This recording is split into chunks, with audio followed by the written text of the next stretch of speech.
Hello guys, good evening all of you. आज फिर से आप सभी को हमारे चैनल कुंदन सर इंग्लिश में स्वागत है।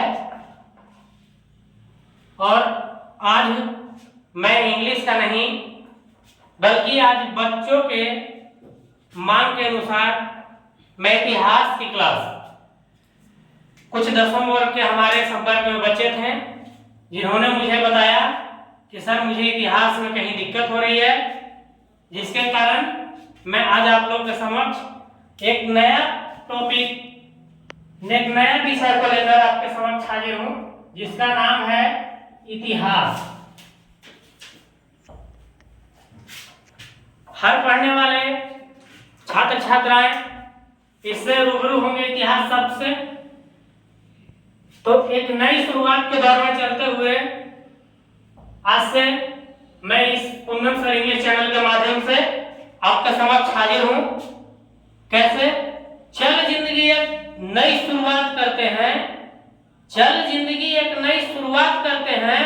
जो हमारे बिना खुश हैं, जो हमारे बिना खुश हैं, आज फिर उन्हें आजाद करते हैं, आज फिर उन्हें आजाद करते हैं। क्योंकि लोगों की बातों को सुनने से अपने आप को शायद पीछे की ओर जा सकते हैं, तो उनकी बातों पर ध्यान न देते हुए आज फिर से एक नई शुरुआत को लेकर आपके समक्ष हाजिर है आपका अपना भाई कुंदन कुमार इतिहास के साथ। तो सबसे पहले समझेंगे इतिहास क्या है। इतिहास को देखेंगे तो इतिहास क्या है। तो जैसा कि आप सभी जानते होंगे, इति मतलब बीती हुई और हास का मतलब होता है कहानी। यह दो शब्दों से मिलकर बनी हुई शब्द है इति जोड़ हास। इति का मतलब होता है बीती हुई। बीती हुई से सभी लोग परिचित होंगे आप लोग। बीती हुई का मतलब होता है जो समय बीत गया, बीते हुए समय के साथ। तो हास का मतलब होता है भैया कहानी। कहानी तो जानते ही होंगे, बचपन में दादी सुनाया करती थी, नानी सुनाया करती थी, शायद आज विलुप्त हो गई, लेकिन उस कहानी के माध्यम से आज हम लोग इतिहास को दोहराते हैं। बहुत सारे ऐसे शब्द हैं जिन्हें जानना जरूरी होता है इतिहास में। तो कुल मिलाकर मैं अगर बारे में बात करूं इतिहास की, तो होता है इसका संपूर्ण बीती हुई बातों का अध्ययन ही इतिहास कहलाता है। बीती हुई बातों को इतिहास अध्ययन ही, अध्ययन का मतलब होता है जानकारी, जिसको हम नॉलेज बोलते हैं, इतिहास कहलाता है। इतिहास के बारे में आपने जाना। अब जानते हैं कि इसके जनक कौन है। तो इतिहास के जनक हैं हेरोडोटस। हेरोडोटस। ऐसे बहुत सारे इतिहासकार आपको मिलेंगे, लेकिन मुख्य रूप से इतिहास को जो क्रमबद्ध तरीके से और सुनिश्चित तरीके से सजाने का काम किया, वो काम किया था हेरोडोटस ने। और इसी को अब आगे पढ़ते हुए आज मैं आपसे बताया कि मैं कक्षा 10th की इतिहास को लेकर आपके सामने आया हूं, जिसका इकाई 1 है यूरोप में राष्ट्रवाद। यूरोप में राष्ट्रवाद। यूरोप में राष्ट्रवाद कहने का मतलब है राष्ट्रवाद क्या है, यूरोप क्या है, इन सब शब्दों से रूबरू होना आवश्यक है। इन सब शब्दों से पहले रूबरू होते हैं। पहले देखते हैं यूरोप क्या है। यूरोप क्या है, और दूसरा इसी में आप जिस टॉपिक को शुरू करने जा रहे हैं उस टॉपिक में ही रिलेट है क्या। तो आप देख सकते हैं इसमें एक शब्द है राष्ट्रवाद। राष्ट्रवाद क्या है, राष्ट्रवाद क्या है। तो दो चीज समझेंगे, राष्ट्रवाद और यूरोप के बारे में पहले। तो यहां से सभी ने देखा होगा कि इतिहास क्या है, इतिहास के जनक कौन है, और आज जो शुरू करने जा रहा हूं चैप्टर, उस चैप्टर का नाम क्या है। तो सबसे पहले समझेंगे कि यहां पे यूरोप क्या है। तो देखिए, पृथ्वी का जो भूभाग है, ये जो भूभाग है ये दो चीजों से मिलकर बना हुआ है, एक जल और दूसरा जो है स्थल भाग। जल भाग और स्थल भाग। पृथ्वी पे जो जल भाग है उसे हम महासागर का नाम देते हैं, क्योंकि आप जानते हैं संपूर्ण पृथ्वी का 71% जो भाग है वो जल से घिरा हुआ है, और 29% जो भाग है वो क्या है, स्थल है, जिसको हम बोलते हैं महादेश या महाद्वीप। महादेश या महाद्वीप के नाम से इसे जानते हैं।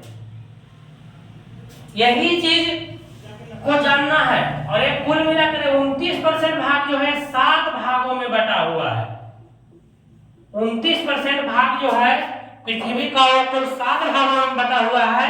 अब इन्हीं 7 भागों के बारे में जानकारी प्राप्त करेंगे। 7 भाग कौन कौन से हैं, 7 भाग कौन कौन, इससे थोड़ा मिटाते हैं और आगे जानेंगे कि 7 भाग पृथ्वी के कौन कौन है जिन्हें महादेश या महाद्वीप कहा जाता है। तो पहला आप देख सकते हैं एशिया, जो विश्व की सबसे बड़ी महाद्वीप है। दूसरी आपका यूरोप, दक्षिणी अमेरिका,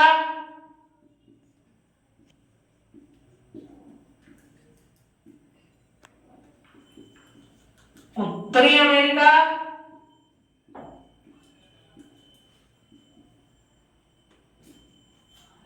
अंटार्कटिका,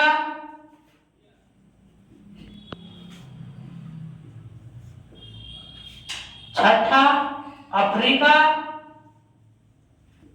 और सबसे छोटी जो है वह है ऑस्ट्रेलिया। ऑस्ट्रेलिया महाद्वीप।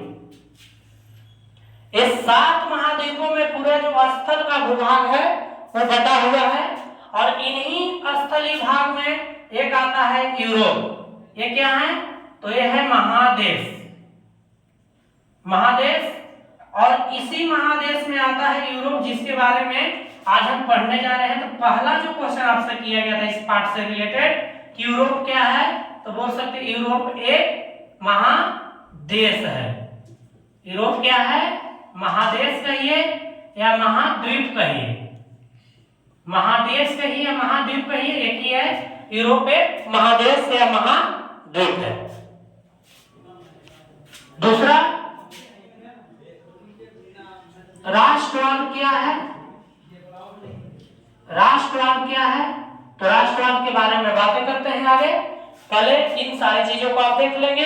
7 महाद्वीप कौन कौन से हैं, एशिया, यूरोप, दक्षिणी अमेरिका, उत्तरी अमेरिका, अंटार्कटिका, अफ्रीका और ऑस्ट्रेलिया। ये 7 महाद्वीप हैं, और ये 7 महाद्वीप में से आज जो हम अध्ययन करने जा रहे हैं वो है यूरोप। यूरोप महाद्वीप में जिस तरीके से आप भारत में रहते हैं, भारत महाद्वीप में बहुत सारे देश हैं। एशिया महाद्वीप में बहुत सारे देश हैं, जैसे भारत, पाकिस्तान, चीन, बांग्लादेश, भूटान, अन्य बहुत सारे देश हैं। वैसे ही यूरोप में भी बहुत सारे देश हैं, जर्मनी, ऑस्ट्रिया, पर्सा, रूस, बहुत सारे देश हैं। इन्हीं देशों के बारे में अध्ययन करेंगे कि यहाँ पे राष्ट्रवाद का उदय कैसे हुआ। राष्ट्रवाद क्या है, तो राष्ट्रवाद अपने देश के प्रति लगाव की भावना जो होती है वही राष्ट्रवाद कहलाती है। किसी व्यक्ति या व्यक्ति के जो लगाव है अपने देश से, इन्हीं को राष्ट्रवाद कहा जाता है। यानी कहें तो राष्ट्रवाद जो है वो मुख्य रूप से आधुनिक विश्व की जागृति की एक चेतना के प्रतिफल है। आधुनिक विश्व को लाने का श्रेय जो जाता है वह मुख्य रूप से राष्ट्रवाद का जाता है। क्योंकि अगर राष्ट्र एक नहीं होता, राष्ट्र में अगर एकता नहीं होती तो कोई भी देश,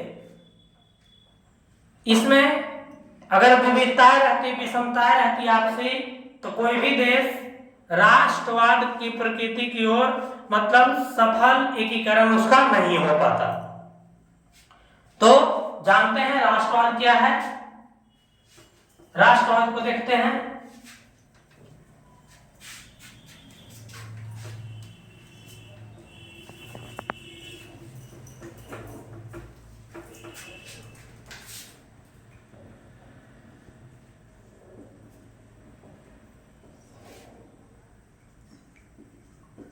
अपने देश के प्रति लगाव की भावना, लगाव जिसे हम बोलेंगे प्रेम, प्रेम की भावना ही राष्ट्रवाद कहलाता है।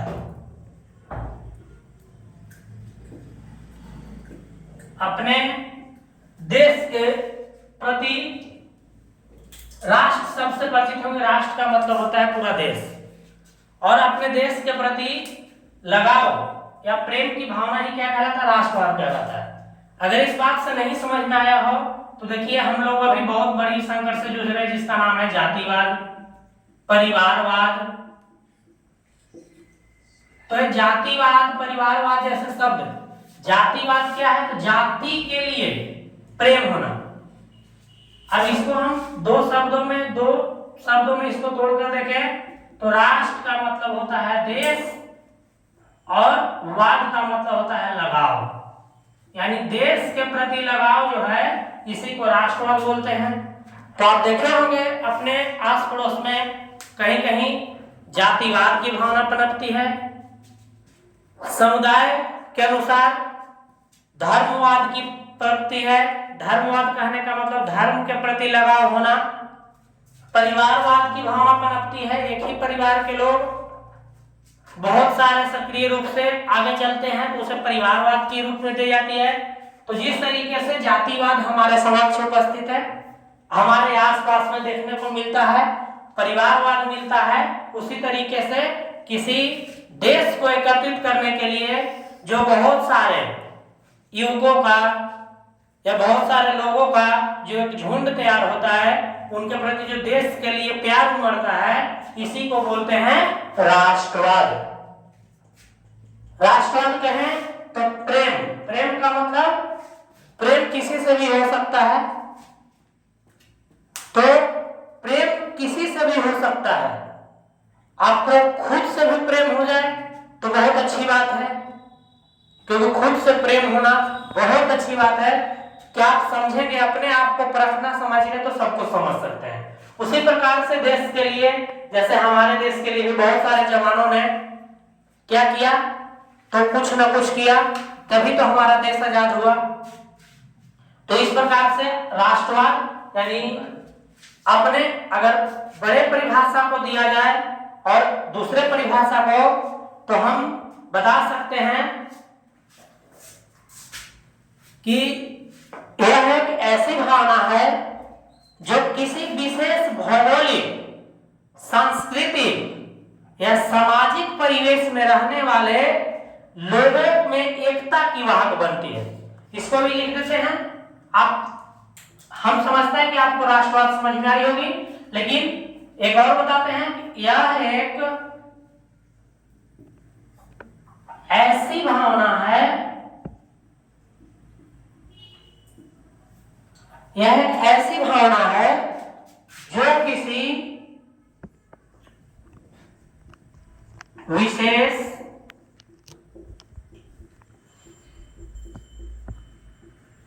भौगोलिक, सांस्कृतिक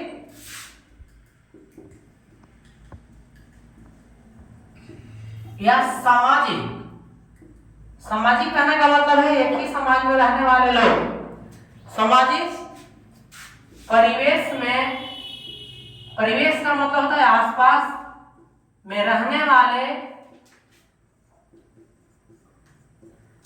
सांस्कृतिक या सामाजिक परिवेश में रहने वाले लोगों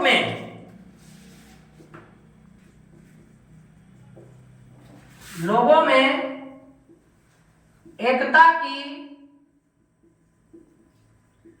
वाहक बनती है।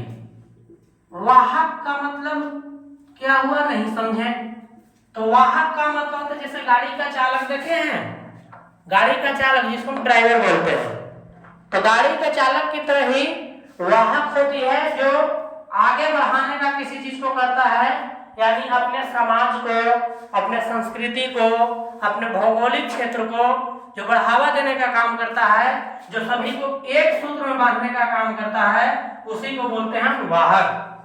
और ये जिसमें पनपती है उसी से निर्माण होता है किसका, राष्ट्रवाद का निर्माण होता है।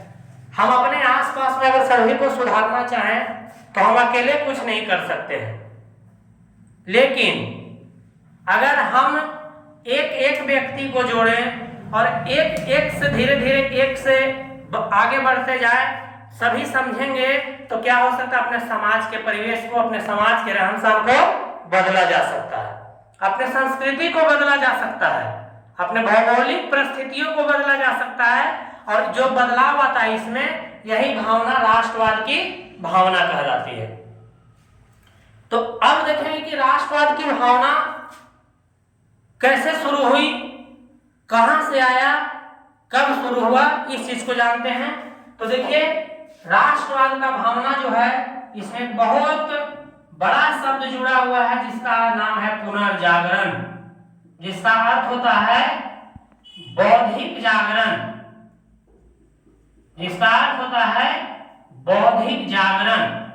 बौद्धिक का मतलब होता है बुद्धि और जागरण का मतलब होता है फिर से उठना, यानी एक बार व्यक्ति गिरे तो उसको गिरने के बाद दोबारा से उठकर अगर किसी काम में अपने मनोबल को बढ़ाता है, वो होता है बौद्धिक जागरण।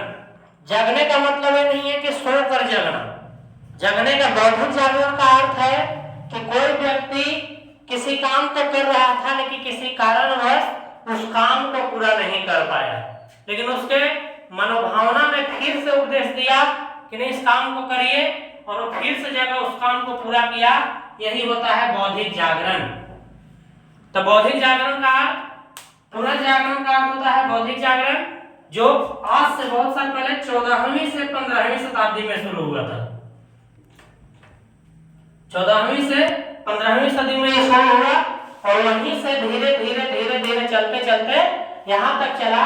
और इस चैप्टर का जो मुख्य रूप से जो मुख्य शुरुआती दौर था ये पुनर्जागरण का, वो शुरू हुआ था फ्रांस से। शुरू हुआ था कहां से? फ्रांस से। फ्रांस में एक क्रांति हुई थी जिसका नाम है फ्रांसीसी क्रांति। फ्रांस में क्रांति हुई थी जिसका नाम है फ्रांसीसी क्रांति। और यह क्रांति लोगों ने अपने राजा के प्रति, जिन राजा का नाम था लुई 16वां, उनके प्रति उन्होंने एक ऐलान किया और अपने राष्ट्र को बदलने का प्रयास किया। कब? तो फ्रांस में क्रांति हुई कब? 1789 ईस्वी में। क्यों हुआ? तो इसका मुख्य कारण था कि वहां का राजा निरंकुश था। सर, निरंकुश का मतलब क्या होता है? निरंकुश क्या है? तो निरंकुश का मतलब होता है वैसे व्यक्ति जिसमें किसी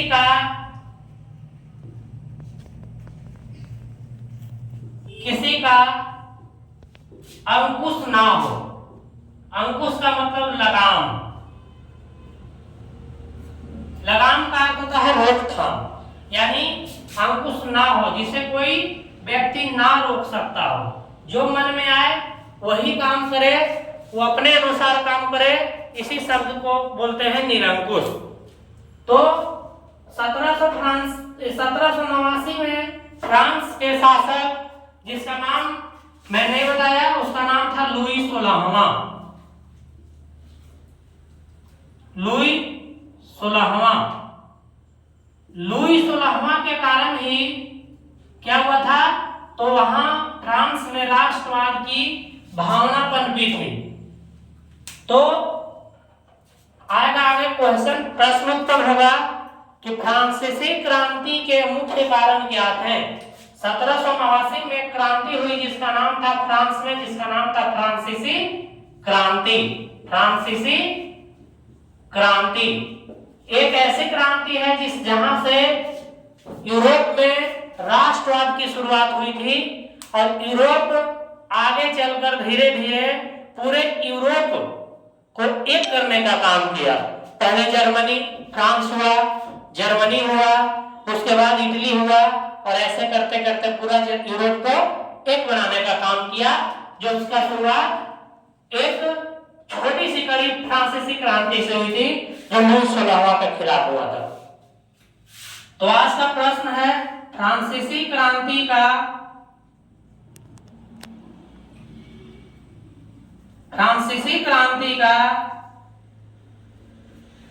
मुख्य कारण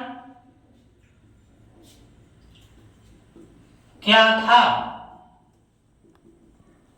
फ्रांसीसी क्रांति का मुख्य कारण क्या था। तो पहला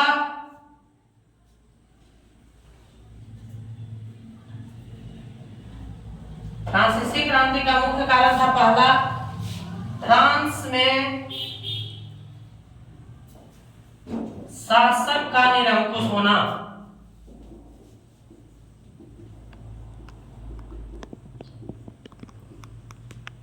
दूसरा नेपोलियन का आक्रमण।